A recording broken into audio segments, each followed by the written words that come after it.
Bueno, entonces, Bueno, queridas amigas y amigos, gracias por atender a esta convocatoria para presentar una revista de sociología de la Universidad Benemérita de Puebla, México, que está dedicada que se llama Bajo el Volcán, que está dedicada al análisis de un hecho histórico que nos ha, digamos, signado a todas y a todos de una u otra manera la ciudadanía hondureña. Entonces, esta revista convocó a pensadores, a sociólogos hondureños para tratar el tema del golpe de Estado del 2009. Y tenemos hoy el honor en Paradiso de tener a dos de los autores que hicieron acá su trabajo, que presentaron acá su trabajo en esta revista, que son el compañero sociólogo, docente universitario Marcos Tinoco y también el compañero sociólogo y docente universitario Eugenio Sosa. Ambos conocidos por sus análisis, por sus estudios sobre esta temática, acerca de esta temática y otros problemas también que preocupan a la ciudadanía hondureña, como la violencia, derechos humanos. Por ejemplo, Eugenio ha trabajado la libertad de expresión, etc. Entonces nos honramos aquí con su presencia y pido para ellos, porque estoy segura de que va a valer la pena escucharlos, en un acto de confianza, un aplauso antes de oírlos, porque sabemos que va a valer la pena. Y darles a todas y a todos una cordial bienvenida a esto. Están ustedes en el uso de la palabra. Muy buenas noches, muchas gracias a Narela y a Café Paradiso por recibirnos y por abrir siempre la puerta a la cultura y al conocimiento. Esta noche queremos presentar esta revista del posgrado de Sociología de la Universidad Benemérita de la Universidad Autónoma de Puebla. Esta revista, que está dedicada en su último número a Honduras, gracias a la colaboración y a la colaboración de el compañero Carlos Figueroa Ibarra, que es profesor de Flaxo, Guatemala, de la Facultad de Ciencias Latinoamericanas de Ciencias Sociales en Guatemala, y es profesor en la Universidad de Puebla. Con el golpe de Estado él hizo varias visitas. Nosotros lo invitamos al Congreso a un Congreso Nacional de Sociología en San Pedro Sula en el año 2011, y a partir de ahí él pensó la idea de una revista dedicada a Honduras, de esta revista del posgrado de Sociología de la Universidad de Puebla. Entonces allí nació la idea. El vínculo ha sido Eugenio Sosa, que estudió en Flaxo, Guatemala, y a través de Eugenio pues hicimos posible que pudiera venir Carlos Figueroa Ibarra, que es un compañero sociólogo vinculado también al movimiento de López Obrador. Esta revista tiene, ¿qué es lo especial que tiene esta revista? Tiene 4 artículos dedicados al proceso político hondureño. El primer artículo se le llama La contienda política tras el golpe de Estado oligárquico, de la resistencia a las calles hacia la disputa político-electoral, de aquí el colega Eugenio Sosa. El segundo artículo se titula el golpe de Honduras, ofensiva conservadora y resistencia, Roque Castro Suárez, otro colega del Departamento de Sociología de la Universidad Autónoma. Y el tercer artículo se le llama Honduras, de la legitimación del régimen de dominación social neoliberal entre las contradicciones interoligárquicas y el movimiento de resistencia popular, de Roberto Briceño Jiménez, también del Departamento de Sociología. Y el cuarto artículo, que se llama Cultura y golpe de Estado en Honduras. Ese es mi artículo. Y el quinto artículo, que lo escribe Carlos Figueroa Ibarra, se titula Las raíces sociales del liderazgo inesperado de Manuel Zelaya. Entonces, estos son los artículos que tienen que ver con Honduras. Tiene otros apartados, pero estos serían los 5 artículos sobre Honduras. Esta revista la tenemos aquí en físico. Hay que empezar con el tema del comercio, ¿no? Tiene un valor simbólico de 80 lempiras para las personas que les interese. También esta revista la puede encontrar en la red. Entonces, si usted escribe Bajo el Volcán Universidad de Puebla, ahí la va a encontrar. Entonces, porque el sentido es difundir el conocimiento. Estos son 5 ensayos. 5 ensayos que pretenden ofrecer una imagen y ofrecer unos marcos analíticos, algunos conceptos de cómo entender el proceso político hondureño. El primer artículo del compañero Eugenio, lo digo rápidamente, aborda el tema del proceso político hondureño desde la perspectiva de los movimientos sociales, su especialidad. El segundo artículo de Roque Castro hace referencia a los antecedentes históricos de la resistencia. Y el artículo de Briceño pues utiliza el concepto de oligarquía para mostrar una forma de legitimación política. Y el siguiente artículo, que es mi artículo sobre cultura y golpe de Estado, en este artículo yo podría hablar un poco más, pero rápidamente voy a decir de qué se trata. Analizo a partir de 2 conceptos de cultura, de un concepto restringido y un sentido amplio de la cultura. Desde una perspectiva de la cultura como la cultura se hace, la cultura se adquiere en las instituciones como la escuela, las academias, las universidades. Y el otro sentido, el sentido amplio de la cultura, si lo podríamos llamar, quizás al antropólogo no le guste, pero el sentido antropológico. La cultura se nace. La cultura se adscribe por el hecho de nacer una sociedad, ya tengo una cultura. Y adquiere un sentido y adquiere por lo tanto unas consecuencias para el análisis. El concepto de cultura en el sentido restringido, la cultura se apoya en algunos valores, como por ejemplo el universalismo, mientras que desde el otro punto de vista se apoya en un cierto particularismo.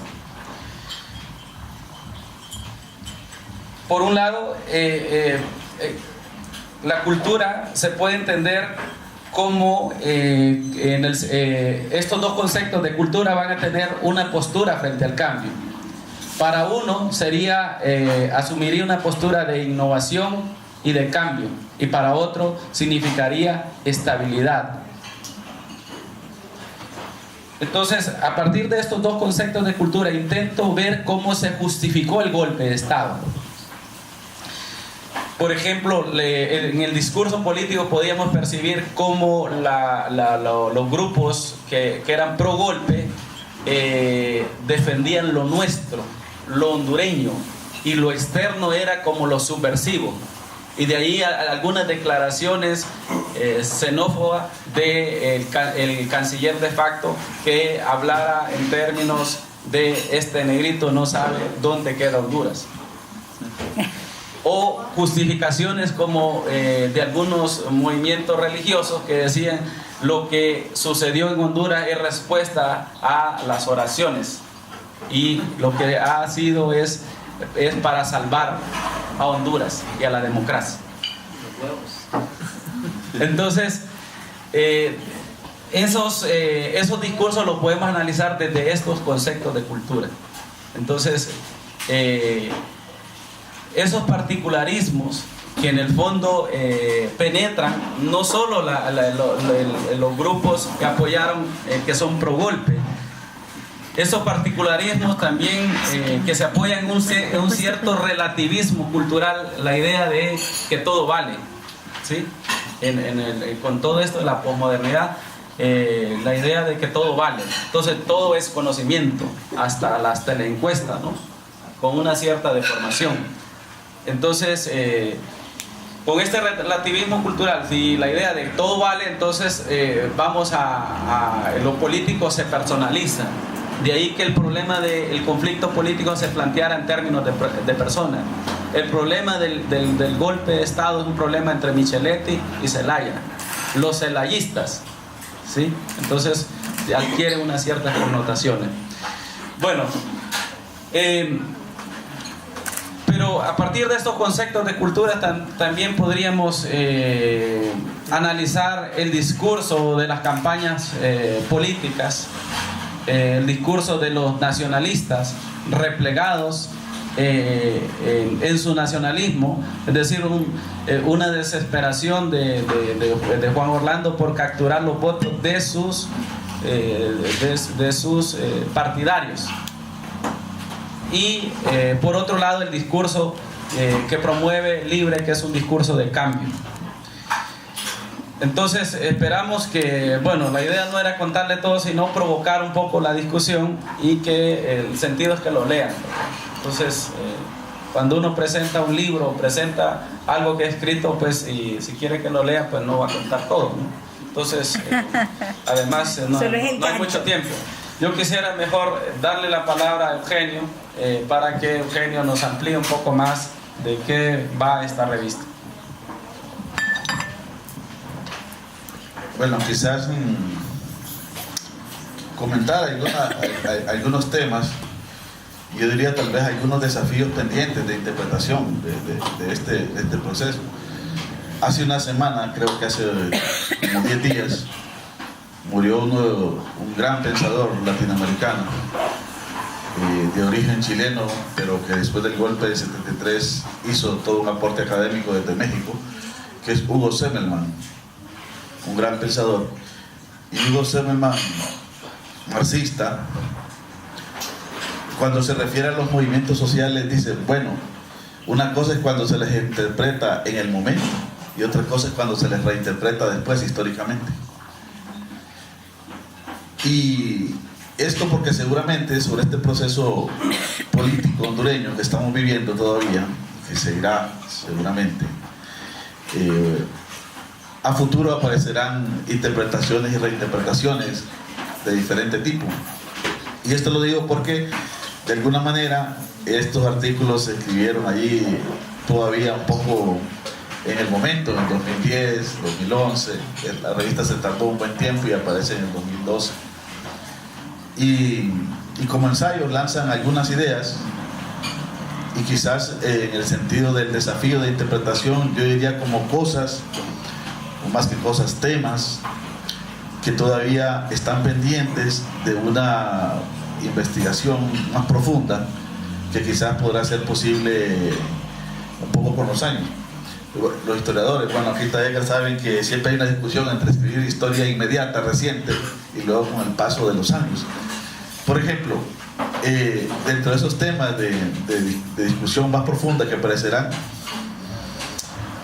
me parece que está muy poco trabajado todavía el papel real de los Estados Unidos en el proceso. Porque una cosa es, a partir de toda nuestra historia, decir que efectivamente tenían que saber que sin su participación es imposible, pero ese es un tema que en realidad una reflexión más a fondo quizás muy poco se ha trabajado. El otro tema, cuando se hace un balance, y esto un poco en la primera parte de caracterización del golpe, que es un poco, yo abordo algunas cosas ahí,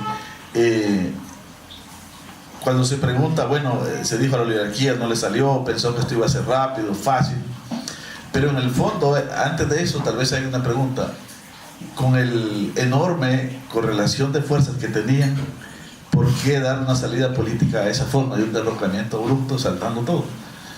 ¿Cómo fue posible que esta oligarquía no encontrara otras soluciones diferentes? ¿Qué es lo que estuvo en juego realmente para que se fuera de esa manera? Algunos le atribuyen características al liderazgo del presidente Zelaya, etc. Entonces, por ahí me parece que en el tema, yo me atrevo a decir que el problema con esta oligarquía es que como ha estado de una manera dominando por tanto tiempo y no haber enfrentado procesos complicados como la oligarquía salvadoreña, la oligarquía guatemalteca, que enfrentó procesos de lucha revolucionaria muy fuerte, en el fondo su situación demofóbica, de ese temor a la participación del pueblo, lo terminó traicionando, ¿no? Y es que se imaginaban que realmente, si se permitía la cuarta urna, podrían enfrentarse a un pueblo desbordado pidiendo que efectivamente se efectuara la cuarta urna. Pero eso está ahí, como realmente habría que trabajar mucho en la investigación. Entonces, eso es un primer tema. A mí me parece cuáles son las aristas o los temas todavía pendientes de profundizar en un golpe de Estado, y seguramente habrán muchas investigaciones a futuro. El otro tema, y aquí yo tengo alguna discusión con algunos colegas que también han escrito sobre movimientos sociales, y es una cosa que me parece que se ha extendido, se da como por hecho, pero que yo intento plantear que no es así, y es categorizar al movimiento de resistencia como un movimiento excesivamente espontáneo. Y todo el mundo repite eso: espontáneamente el pueblo hondureño se lanzó a las calles. ¿Y por qué digo que este es un tema que un poco coloco en una discusión? Porque primero, bueno, cuando se analizan movimientos sociales, de alguna manera se plantea que siempre tienen un grado importante de espontaneidad, y que por eso de alguna manera les permite ser creativos, flexibles y sorprender. Si no tuvieran eso, posiblemente no. Pero cuando uno revisa Honduras, los años 80, un movimiento social importante, los años 90 con el programa de ajuste y con la firma de los acuerdos de paz, con el cierre del ciclo revolucionario en Centroamérica, con la caída del muro, hay un declive importante, y eso sí yo lo he trabajado un poco más y lo tengo documentado. Hay un declive importante en los 90, pero cuando uno revisa el siglo XXI, antes del golpe, uno se dará cuenta que mucho antes del golpe había todo un ciclo de movilización social importante. Para mencionar rápidamente, la movilización por el bosque, todo lo que significó la movilización en Yolancho y el acompañamiento encabezado por el padre Tamayo y todo esto. El movimiento magisterial había resurgido, el movimiento por los recursos naturales en realidad también estaba planteado, todo el movimiento de derechos humanos, el movimiento de mujeres, que no eran las grandes movilizaciones articuladas, pero había mucho de ello, y el mayor esfuerzo de articulación era la Coordinadora Nacional de Resistencia.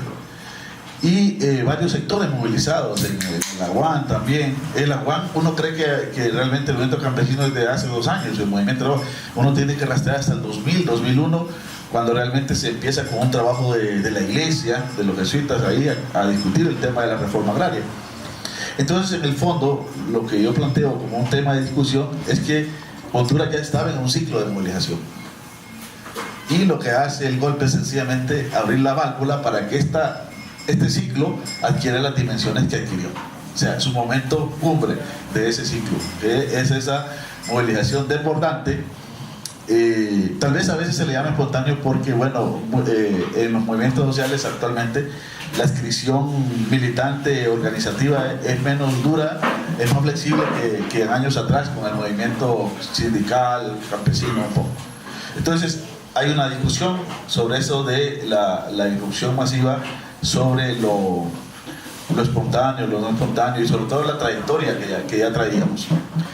Recuerden la huelga de los fiscales, que concitó mucha simpatía justo antes, era uno de los movimientos importantes. Entonces se venían dando ese tipo de fenómenos, y cuando se habla de hay una discusión sobre la capacidad, cuando un movimiento social logra estas dimensiones como la de acá, hay planteamientos teóricos que a mí me parecen con mucho potencial explicativo. Es que cuando en las élites se producen contradicciones, estos movimientos aprovechan para expresarse de una manera mucho más contundente. Y nadie puede desconocer que el desmarcamiento de un presidente, en este caso el presidente de Zelaya, significaba una contradicción en las élites, porque de ayer, o sea, viene de ese proceso de ser de las élites, con todo lo que se pueda debatir y discutir. Entonces está ahí este elemento. Y luego entro más en el tema, y por eso el título de las calles a la disputa político-electoral. Porque cuando se escribe este trabajo, recuerden ustedes que se está en lo más caliente de si ir a elecciones, no ir a elecciones. Entonces, de alguna manera, yo recojo ese momento de qué es lo que se está debatiendo, ¿no? Y también en un esfuerzo, siempre cuando uno intenta colocar fases de un movimiento, pues puede cometer un error de encajonarlo siempre analíticamente, pero por ejemplo, el movimiento en su esencia de resistencia, en su esencia masiva, con un movimiento de esas dimensiones, arranca con el golpe y se empieza a cerrar con las elecciones golpistas. Porque esas elecciones, nos guste o no nos guste, marcan una nueva situación y marcan una nueva etapa.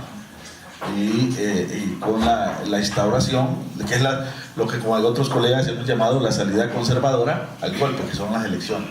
Y ahí están las elecciones y se da toda la discusión de participar o no.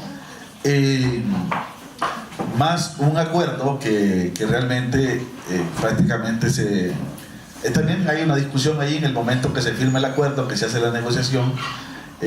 No se hace en el momento de mayor intensidad del movimiento, sino que se hace precisamente un poco cuando ya empieza a producirse algún cansancio y algún desgaste. Creo que eso también está planteado ahí.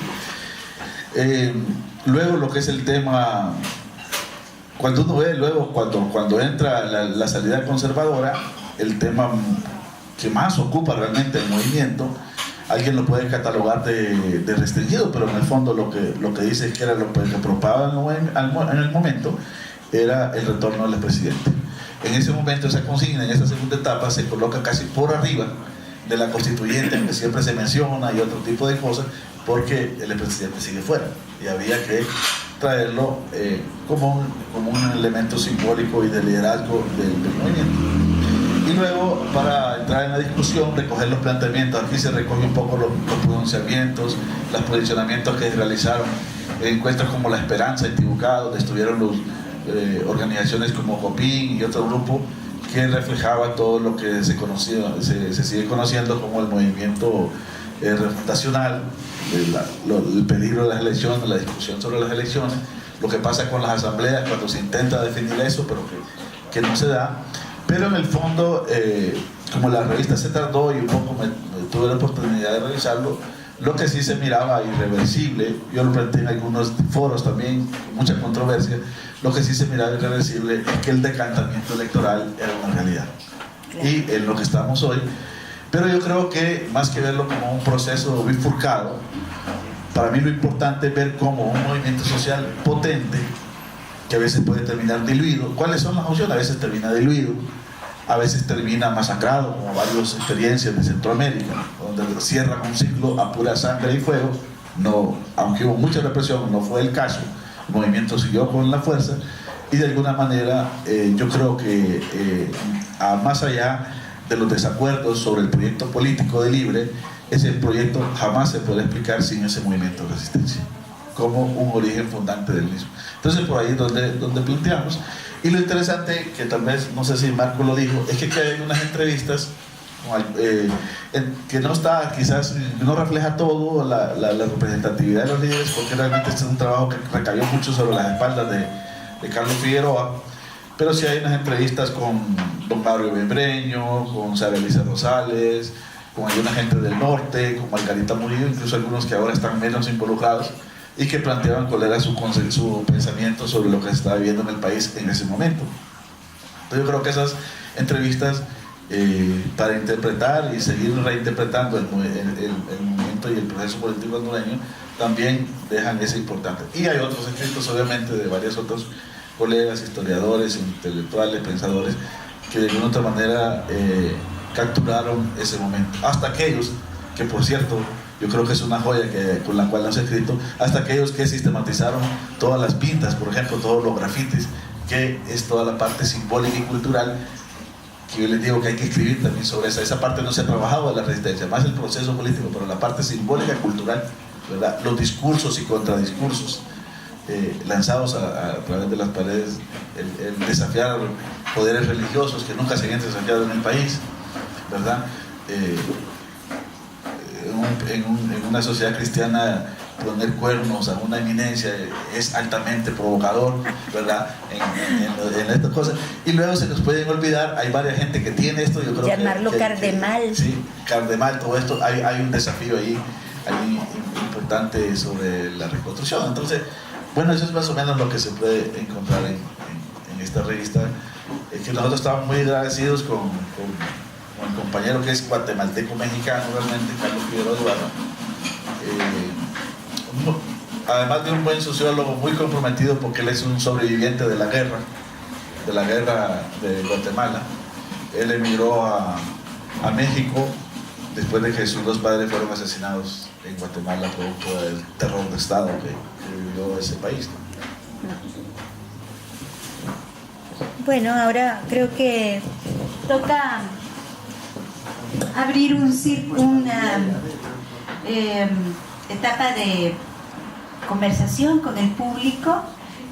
Si tienen observaciones o preguntas para los autores, pues ustedes tienen ahora la palabra. A ver, compañero, ¿puede decir su nombre, por favor? Me llamo Alberto. Alberto. Yo quería hacer una pregunta.